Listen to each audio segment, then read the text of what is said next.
আজকে বানাবো অনেক টেস্টি করে একটা চিকেন রেসিপি। আসলে বাইরে প্রচণ্ড পরিমাণে গরম পড়েছে, তাই ভাবলাম যে অনেক দিন তো চিকেন কষা, চিকেনের গ্রেভি এগুলোই খাওয়া হয়, তো আজকে না হয় একটু চিকেনের ঝোলই বানাই। এই চিকেনটা কিন্তু আমিও খুব পছন্দ করি আর আমার জানুও কিন্তু ভীষণ পছন্দ করে। এদিকে দেখো আমি আর কি রান্না করব, সেই রান্না করতে বিশাল ব্যস্ত। যাই হোক, সব কিছু সুন্দর করে কাটাকুটি করে কড়াইয়ের মধ্যে দিয়ে দিলাম তেল। হ্যাঁ, সাদা তেলে দিয়ে দিলাম, আজকে কিন্তু সাদা তেলেই বানাবো।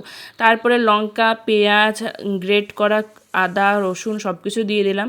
কিন্তু আজকে চিকেনের রেসিপিটা খুব ভালো করে শেয়ার করতে পারিনি, তার অনেক কারণ আছে। চিকেনটা যখন বসিয়েছি তখনই আমার অনেকগুলো পার্সেল এসেছে মেশোর থেকে, ওগুলো রিসিভ করতে যেতে হয়েছে। আর তোমরা দেখতেই পারলে এদিকে জানু ভীষণ পরিমাণে দুষ্টুমি করছিল।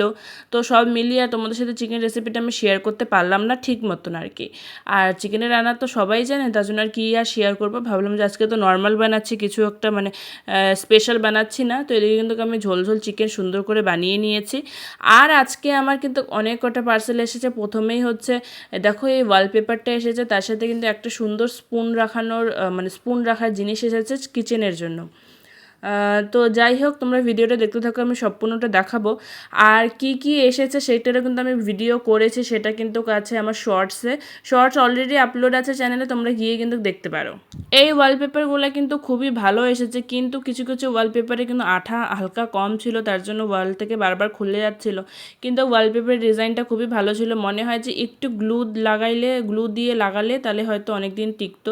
তো যাই হোক, আমরা একদম দেরি করিনি। আমি তো ভীষণ এক্সাইটেড ছিলাম যে ওয়ালপেপারগুলো ওয়ালে লাগাবো, রুমের লুকটা পুরোটা চেঞ্জ হবে। কিন্তু আমরা পুরোটা কাজ কমপ্লিট করতে এখনও পারিনি, দেখি কবে কমপ্লিট করব। কমপ্লিট করার পরে কিন্তু তোমাদের সাথে রুমের লুকটা নিশ্চয়ই শেয়ার করব।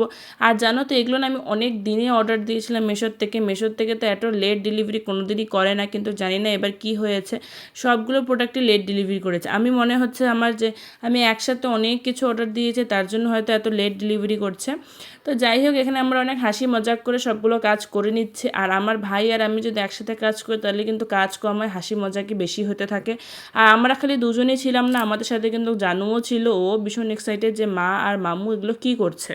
এই ওয়ালপেপারগুলো লাগানোর জন্য কিন্তু দুটো মানুষ ভীষণ দরকার, একজনের দ্বারাই কিন্তু হয় না। আর যেহেতু দেখো উপরের সাইডে লাগানো হচ্ছে না, মানে হচ্ছে, তার জন্য কিন্তু আমার হাইট অত দূর পৌঁছায় না। কিন্তু আমার ভাই কিন্তু বিশাল লম্বা, ওর হাত কিন্তু পৌঁছে যায়। আমি তোমাদেরকে বললাম না, যখন আমি আর আমার ভাই একসাথে কাজ করবো তখন কাজ কম হবে, হাসি মজাক বেশি হবে। ওটাই হচ্ছে। ও কি সুন্দর নাচ করছে, আর আমি বলছি যে তোর এই নাচগুলো কিন্তু রেকর্ড হচ্ছে।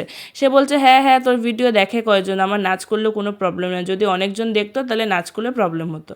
এদিক দিয়ে জানু হচ্ছে খুব কান্নাকাটি করছে যে মামু উপরে উঠছে, ও উপরে উঠবে, মানে ওর মামা চেয়ারের উপরে উঠে লাগাচ্ছে, ও চেয়ারের উপরে উঠবে।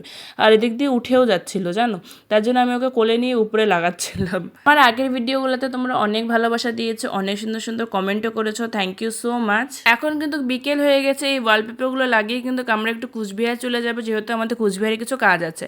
আর এই দেখো, কুচবিহারের রাস্তা পুরো ডুবে গেছে, এটা রাস্তা না লেক কিছু বোঝাই যাচ্ছে না। দেখো পুরো পুকুর হয়ে গেছে কুচবিহারের প্রতিটা রাস্তা।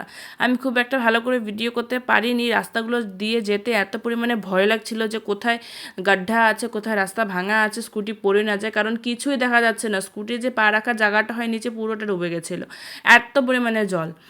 তো যাই হোক, এদিকে দেখো জানু কিন্তু আসার সময় ঘুমিয়ে পড়েছে স্কুটির মধ্যেই। তো ওখানে আবার মাঝখানে উঠেছিল, উঠে দুধ খেয়েছিল। ওকে মশারি লাগিয়ে দিলাম, কারণ এখনকার মশা কিন্তু ভীষণ খারাপ, ডেঙ্গু হওয়ার খুব চান্স থাকে, কারণ বৃষ্টি হচ্ছে বাইরে।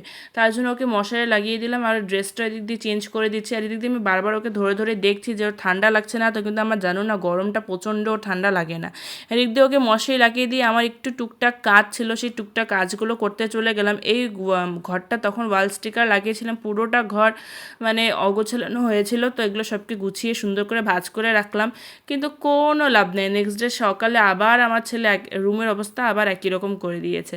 অনেক বড় বড় পেপার বেঁচেছে, সেগুলো পেপারগুলো ভালো করে ফোল্ড করে করে রাখছে। আর স্টিকারগুলো তো সবগুলো লাগানো হয়নি, স্টিকারগুলো কিন্তু অনেকটা বেঁচে গেছে, ওগুলো ভালো করে রেখে দিয়েছি। আজকে তো তোমাদেরকে দেখিয়েছি যে মেশোর থেকে ঠিক কী কী পার্সেলগুলো আসছে, মানে দুটো আসছে। আর এই দেখো ওয়ালপেপারটা খালি এতটুকু ওয়ালের মধ্যে লাগানো হয়েছে, তাতেই কত সুন্দর লাগছে না। আমি নিচের টাইলসটার সাথে ওয়ালপেপারটা আর কি একটু ম্যাচিং নিতে চেয়েছিলাম, আর পুরোটা ওয়াল লাগানো বাকি আছে। আর বেশি ওয়ালপেপারও নেই, এই যে এই কয়টা ভাঁজ করে রাখলাম, এ কয়টা আছে। তাও আশা করি যে একটা ওয়াল, মানে এই যে এইখান থেকে নিয়ে এই গোটা ওয়ালটা কমপ্লিট হয়ে যাবে একটা ওয়াল। তাহলে একটা ওয়াল কমপ্লিট করতে আমাকে 550 টাকা লাগলো। 560 টাকা বেশি। তাহলে বাকি ভালো ভালো করতে কত লাগবে? তো যাই হোক, দেখি কত দূর কি কমপ্লিট হয়। তো চলো, এদিকে কিন্তু রাত্রে ডিনারও আমার কমপ্লিট, সেটা তোমাদের সাথে শেয়ার করলাম না, কিন্তু তারপরে কিছু টুকিটাকি কাজ ছিল, ওগুলো করছে। আর বাড়িতে কিন্তু সবাই অলরেডি ঘুমিয়ে পড়েছে, কারণ এখন আছে তোমার 1:12 বাজে। সত্যি বিশ্বাস করবে, 1:12 সময় আমি ডিনার করলাম। যেহেতু জানু অনেক আগেই ঘুমিয়ে পড়েছে, তার জন্য আমার খুব একটা অসুবিধা হয়নি কাজগুলো করা। সুন্দর করে খাওয়ার জায়গাটা মুছে কিছু খাওয়ার বাসন ছিল, সেগুলো সুন্দর করে মেজে নিলাম। আর কি বলতো, জানু যখন ব্যস্ত থাকে বা যখন ঘুমায় তখন কিন্তু কাজগুলো করতে খুব সুবিধা হয়, নালে ও এত পরিমাণে পরেশান করে যে আর কিছু বলারই নাই, বলার একদম বাইরে। সবগুলো বাসন তো ভাই আর মা মেজেই রেখেছিল, আমার খালি কটা খাওয়ার বাসন ছিল, সেগুলো আমি মেজে নিলাম। ভাবলাম যে এই কয়টা বাসন আবার সকালের জন্য রেখে দিব, তার থেকে ভালো হচ্ছে মেজেই নেই। আর এই বাসন কাসনগুলো ধোয়ার পরেও কিন্তু টুকিটাকি একটু আমার কাজ আছে, সেগুলো তোমাদের সাথে শেয়ার করবো। এদিকে আমি গ্যাসটা জ্বালিয়ে নিচ্ছি জানুর দুধটা গরম করবো জন্য। ও তো রাত্রে ঘুমিয়ে ঘুমিয়ে এখনও দুধ খায়, তার জন্য হচ্ছে গরম করে নিচ্ছি, বোতলে ভরে নেব, মানে হালকা গরম করে নিচ্ছি। আর এইদিকে দেখো, এই স্পুন স্ট্যান্ডটা কিন্তু আজকে মেশোর থেকে এসেছে, কি পরিমাণে দারুণ লাগছে না? সত্যি খুব ভালো এসেছে। মেশোর থেকে জিনিসগুলো ভালো আসে, আবার মাঝে মাঝে একটু খারাপও আসে, তখন রিটার্ন করতে হয়, আবার মাঝে মাঝে উল্টো পাল্টাও চলে আসে। তোমাদের সাথে আমি আস্তে আস্তে ব্লগে শেয়ার করবো। আসলে অনেকগুলো জিনিস অর্ডার করেছি, তো সবগুলোই শেয়ার করব। কিছু জিনিস উল্টাপাল্টা চলে এসেছে, কিছু জিনিস আবার ভালোও এসেছে। তো যাই হোক, এটা কিন্তু আমরা মানে স্পুন স্ট্যান্ডটা 2nd নাম্বার, আগেরটা কিন্তু ভালো আসেনি, ওটা রিটার্ন করে দিয়েছিলাম, পরে আবার এটা আসলো। এদিকে আমি জানার জন্য দুধটাও গরম করে নিলাম, তারপরে দেখি রান্নাঘরের অবস্থাটা ভীষণই খারাপ, তার জন্য কিন্তু রান্নাঘরটাও ঠিক করে নিলাম টুকটাক। আর তো বাইরে যেন কন্টিনিউ বৃষ্টি পড়েই যাচ্ছে, তাই হচ্ছে এদিকে আমি ভিজে কাপড়গুলো মশারির মধ্যে মেলে দিলাম, ফ্যানের হাওয়ায় না সারা রাত্রিতে শুকিয়ে যাবে। আর জানুর প্যান্টগুলো তো ভীষণই দরকার, একদিনে যে কটা করে ওর প্যান্ট লাগে সেটা তো একদম হিসাবেরই বাইরে। তাই আমার নাইটি শুকাক বা না শুকাক, ওর প্যান্টগুলো কিন্তু শুকাইতেই লাগবে, তাই মনে করে আমার নাইটি, মার নাইটি, ওর গেঞ্জি, প্যান্ট সব কিছু কিন্তু দিয়ে দিলাম মশারি দড়িতে।